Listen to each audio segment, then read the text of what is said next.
A fire at one of the world's largest refugee camps has brought new focus on the plight of the Rohingya. They've been stuck in Bangladesh since fleeing a 2017 crackdown in Myanmar. So, what does the future hold for them? This is Inside Story.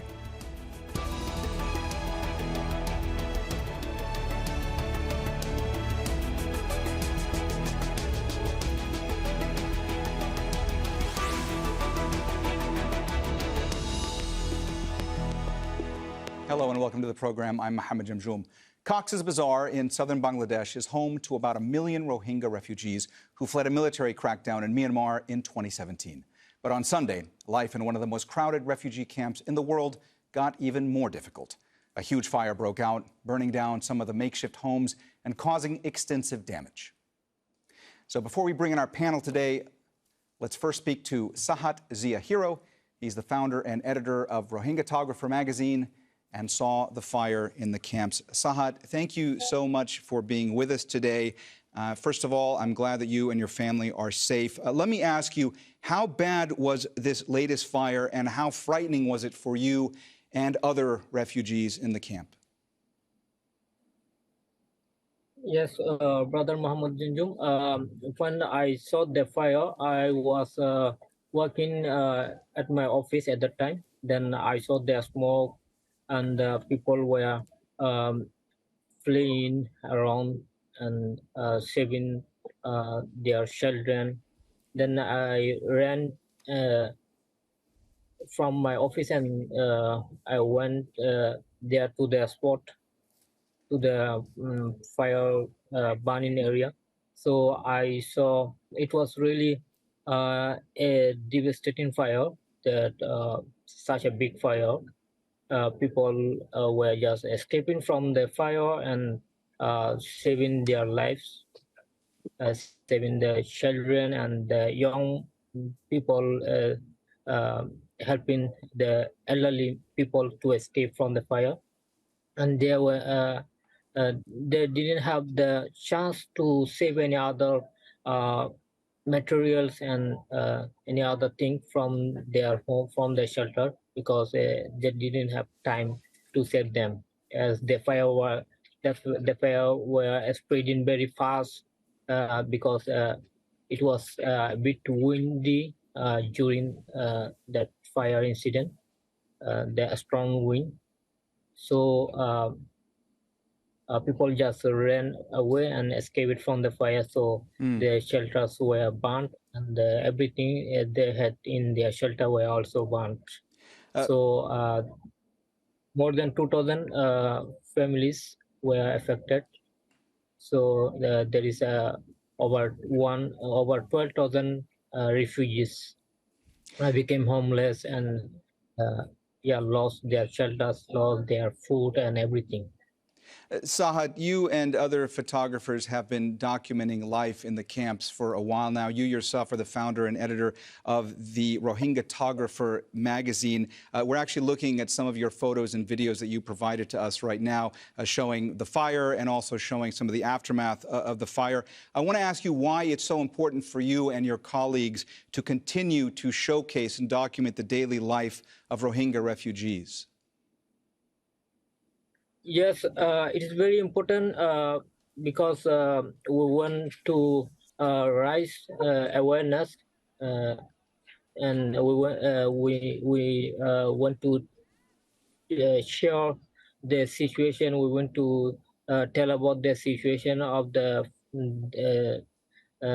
fire destruction and the fire affected people to the people around the world. So the people around the world know about our situation, about the situation of the people who were affected by that massive fire yesterday. So we want to request to the international community to support and come forward to support these people in the crisis who are really needy at this time, in this emergency situation, when they don't have home to stay and they don't have food and water, and they lost everything they had. So they are just now hoping to rebuild their life from the beginning. Sahad Zia Hero, founder and editor of Rohingyatographer magazine, who is a photographer documenting the daily life of Rohingya refugees. Thank you so much for joining us, and thank you so much for your important work. So, how did the Rohingya end up in Bangladesh in the first place? As we mentioned, Myanmar's security forces in Rakhine State launched a crackdown against the largely Muslim Rohingya in 2017. More than 1 million people escaped to neighboring Bangladesh. The Rohingya are denied citizenship in Myanmar and have no official refugee status in Bangladesh. That makes them stateless. And the World Food Programme has said it's cutting back on rations, affecting hundreds of thousands of the refugees.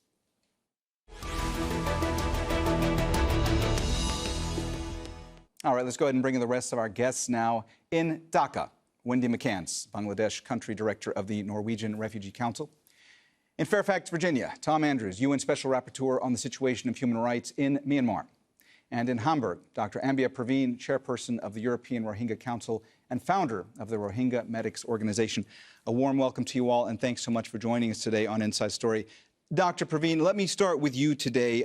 There have been numerous fires in the camps in Cox Bazar that have impacted Rohingya refugees.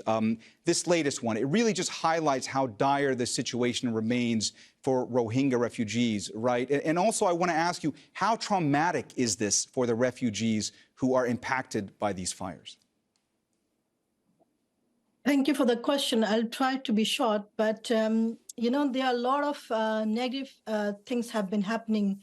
A lot of things have been happening, especially on the negative side for the Rohingyas, especially living in Bangladesh. And they have been also, they are becoming, not only our people are with the time bombarded with the huge challenges of life and open to traumas, like the incident happened yesterday, and it happened also last year and also in 2021. And there were several times these kind of incidents have happened.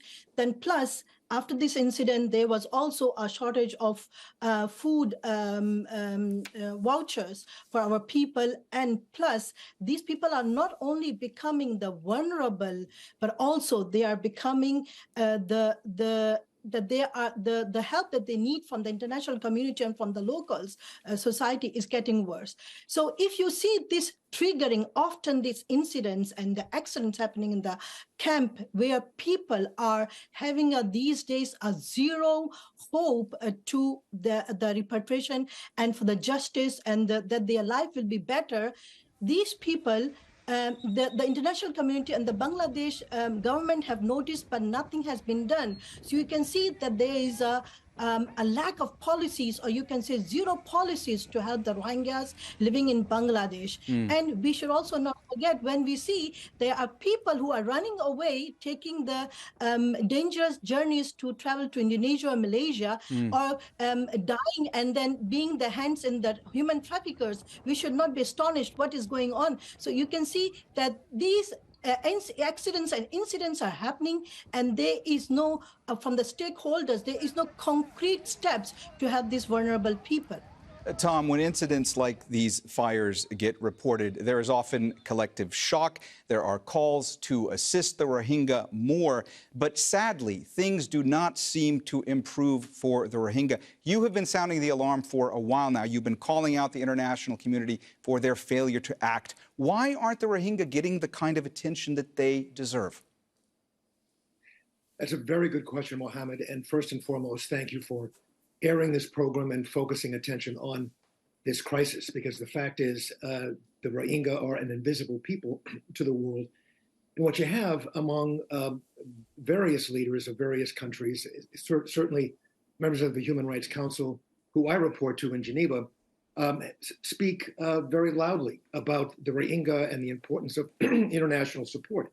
The problem is most of the countries that are represented are not providing funding for the Rohingya refugees in Bangladesh. And we've had an announcement that there's a 17% cut because of the inadequate funds being provided by the international community.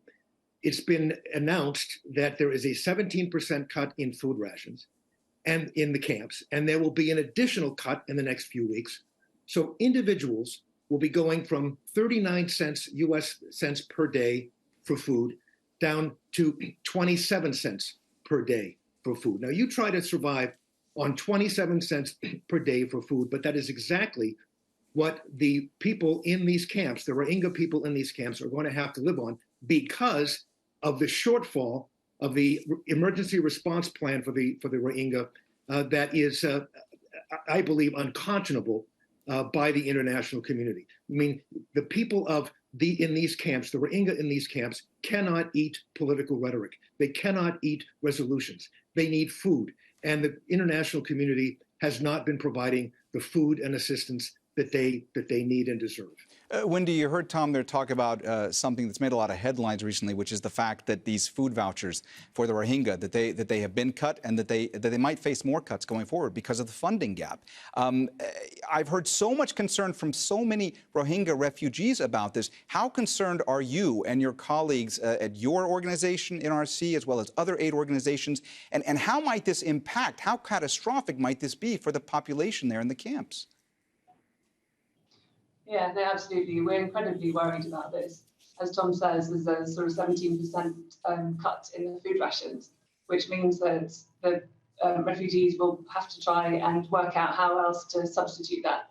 So look to negative coping mechanisms. We're seeing great protection concerns already in the camps over the last few years about early marriage, for example, which means that if the food cuts happen, then there's more likely to be people who are looking on ways to mitigate that themselves. What we're trying to find is really a solution to move that forward a little bit. So the conversation isn't necessarily about more funding, which is needed, but actually we need to adapt slightly the strategy so that the refugees can actually look to self-sustain a little bit more, be able to access some of the income-generating activities, be able to self-sustain. So I think that's the takeaway on that one as well. Dr. Perveen, let me ask you, as a doctor, how much concern do you have about this food aid situation in particular? I ask because malnutrition is already quite high, especially among children in the camps in Bangladesh. I mean, how much worse does this all make things for the refugees? The Rohingyas are not only have deprived, not only in their homeland, but also in Bangladesh, unfortunately, deprived from basic human rights. And one of them is the food. So our children above, under 5 years old, they were already malnourished. And with these reduction of the vouchers, it will also increase the malnutrition of our people, among our children, and also the ladies who are pregnant, the weak people. We have chronic women and also children and also adults who are also having the chronic issues, health issues. They will be also affected with this. So they will be, and then with this malnutrition, they will be also prone to other infections. They won't be having a healthy development and also growth, and also they will be open or they will be vulnerable towards the traumas and dehumanizations processes. And because of that, these children will be also will be involved in the crimes. The youth will be not also involved in the crimes, but also the girls, our girls will be in the child marriages and the sexual violences. They might also go for prostitution. The parents will be forcing them or will be forced to send them to other countries through the dangerous ways so that they can lead a normal life. So in general, our issue, the international community has to understand that these are the vulnerable people who left the country in 2017. I mean, they were always coming from the Myanmar due to the historical systematic violences in our motherland, Myanmar. People were coming from 1970 and 2017. It occurred the most. The genocide last phase took place. So when we came to our loyal country, Bangladesh, and also to the international community, trusting them that they will give us justice, they will take care of us, they will provide us safety and security, and they will do the maximum to do it. On the other side, some help has been provided not only for the interest of the Rohingyas, but they're also for the interest. Now you can see the hostility is growing among the locals, local community, and the international community has also given up because there is no common interest between the Bangladesh and the clear interest between the Bangladesh and the Myanmar. Repatriation is not taking place, and Bangladesh has also given up. You might have heard 2 or 3 months back ago, the Prime Minister Sheikh Hasina herself declared that the Rohingyas are burden to them. They cannot do so much for the Rohingyas, and therefore, if a Prime Minister stakeholder says such words, there is a lack of rule of law or law of order, and rules are also not properly handled. So people are doing whatever they want.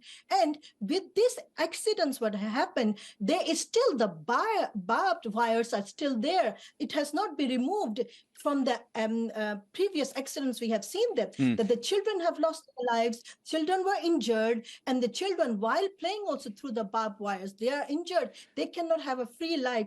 And then people cannot, we people Dr. Perveen, Dr. Perveen, I'm sorry to interrupt you. Let me get back to the question about some of the difficulties faced by the children there. I want to just go to Tom with regards to a question I had. Something that Dr. Perveen brought up was the historical systematic abuse suffered by the Rohingya, especially in Myanmar. Often when the media focuses on the Rohingya, they talk about the refugees in Bangladesh, but there are hundreds of thousands of them that remain in Myanmar. And I want to ask you what conditions are like for them. Conditions are bad, Mohammed. There are well over 600,000 Rohingya in Myanmar as we speak right now, largely in Rakhine State. And of those, over 130,000 are in internment camps. And they have been in these internment camps for now over a decade. They have, as you mentioned at the outset of the program, they have no rights. They are denied basic human rights and even basic substance. They are unable to move. Even those who are outside of the internment camps are under guard by the military. And remember this, they are under the watch of a military that committed genocide against them just a few years ago. So it's a terrifying situation that they're living in. They are in desperate conditions. And so we cannot forget the fact that and I'm glad you asked that question, that there are hundreds of thousands of Rohingya in peril as we speak inside of Myanmar. And Tom, let me just follow up on a point you're making, because the kinds of testimonies that I've collected from Rohingya refugees in Cox's Bazar when I've been there on reporting trips in the past, when it comes to the abuses that they encountered at the hands of the Myanmar military, quite frankly, these testimonies are among the most horrific things I've ever heard in my career. And you've said in the past that war crimes and crimes against humanity are being committed every day with impunity by the military junta of Myanmar. What needs to happen in order for this to stop? The international community has to pay attention to this crisis. And when they do, they need to make we as an international community need to make a strategic, coordinated response to this crisis so that we maximize the pressure on the military junta, that we cut off its access to weapons and to the money that they're using to commit these crimes against humanity and these war crimes. If we took an approach similar to the one taken with Ukraine, in which countries join together, focus on where the greatest vulnerability of the junta is, and then target those vulnerabilities, cutting off their resources, cutting off their weapons, then we could begin to see real pressure on the junta. But right now, the response has been uncoordinated. It's been disjointed. There are lots of ways that the junta can get around the sanctions that are in place. We've been documenting the various ways that they're getting around these sanctions because of a lack of enforcement. So in short, the international community needs to focus on this crisis, and the international community needs to get much more serious about addressing this crisis in a coordinated, strategic, and effective way. Wendy, may I ask you, what's happening on the ground in the camps now in the aftermath of this fire? The reports are that at least 2,000 shelters have burned, at least 12,000 refugees are homeless. This is obviously a horrific situation for members of a minority that's considered to be one of the most persecuted minorities in the world. These people were displaced already. Many of them now are displaced again. Are they being relocated? How are they being helped? Yeah, so as you can imagine, yesterday it was pretty horrific. You had 2,165 houses were burnt to the ground, leaving 12,000 homeless, as you say. Those people would be moved to share properties with friends and family or into other centres which were away from the fire, such as learning centres or the camp in charge office. And then we start the process today of assessing whose plots have been damaged, who needs what materials to start to rebuild that. Of course, everybody doesn't have their own cooking equipment. They don't have anything to keep themselves warm. So giving out food, lots of water, rations, etc. It's a very temporary measure, as you might imagine, for today. And then there's going to be a longer term issue about how do we build, etc. But when my team was speaking to some people on the ground today, what they want to do is just get back on their feet and start to rebuild their own shelters. So we distribute things like tarpaulins and bamboos so they can start to put up their own shelters. But again, it's a huge operation that needs to be managed. And these things happen. They take time, but they're trying to happen very quickly, starting from today. But there's a lot of food going out, in particular in the evenings, hot foods, water, trying to make sure people are protected as much as possible. And then, of course, you have perhaps some of the psychological, psychosocial support that's needed for some of the children in particular.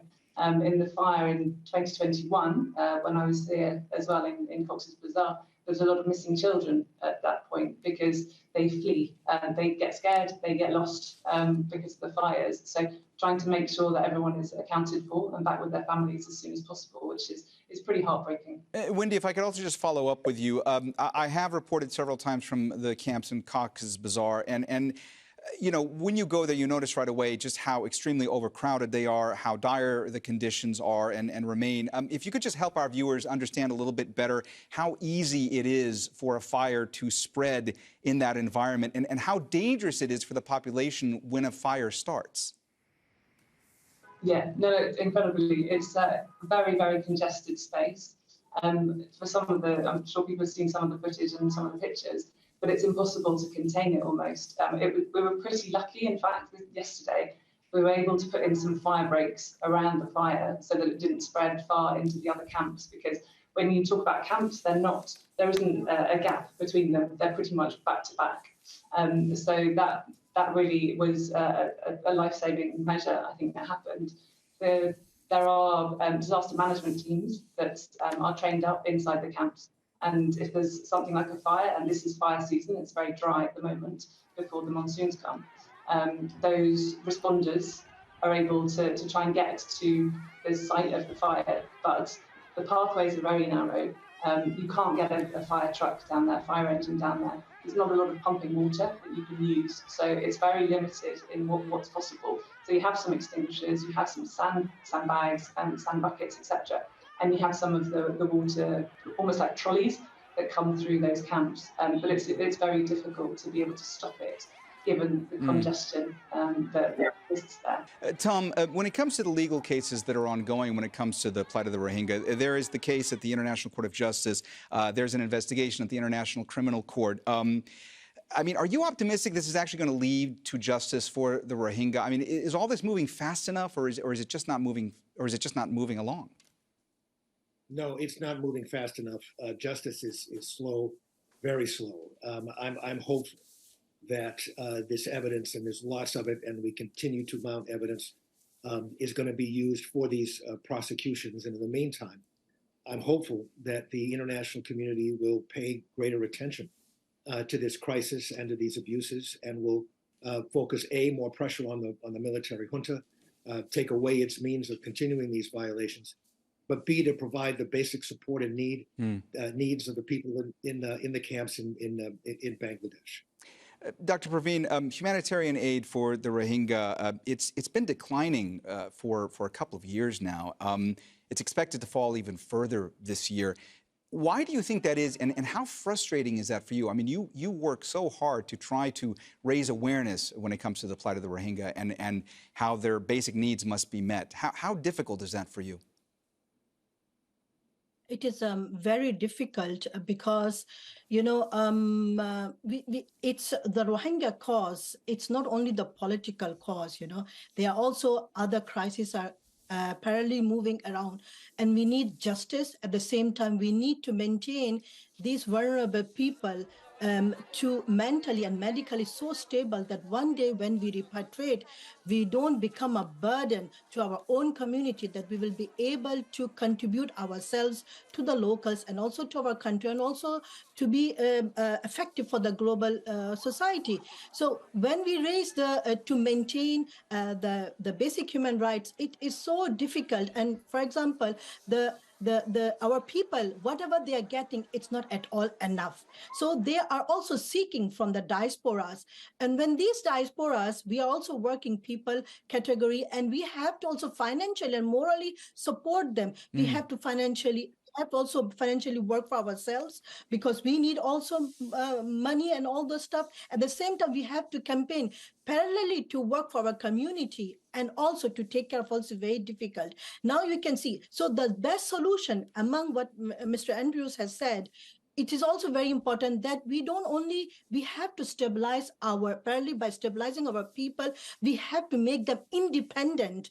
If we make them independent, it is a great solution, because if this food crisis, and if our people will be able to maintain the camp itself on its own, and they will be educated how to extinguish the fire, what needed to be done, so they will be able to take care of themselves, and they will be able to earn. If these people can come out and will get the education, so they will see the hope, and they will not be the lost generation. One must not forget, we are also only talking about the refugees living inside the camp, and also in Myanmar, our people, but we are forgetting the diasporas. That there's a very minimum number of diasporas from the Rohingya community who are standing for our people.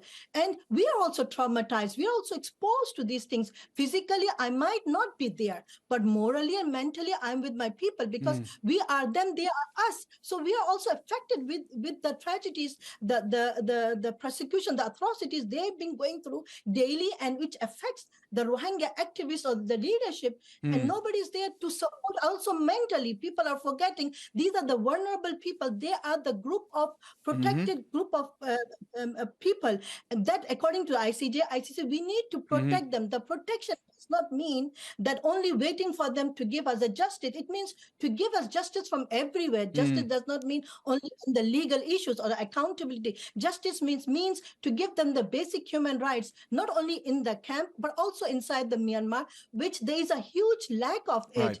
The COVID came, the Russian-Ukrainian war came, things will come. That does not mean that these vulnerable people should be forgotten. And as I've said earlier, please do not make us dependent on you people. Do not make us dependent on the NGOs, to the Bangladesh government. Make us independent, so that we will be able to stand on our feet. We will be able to write our own stories. We will be able to make awareness for our people.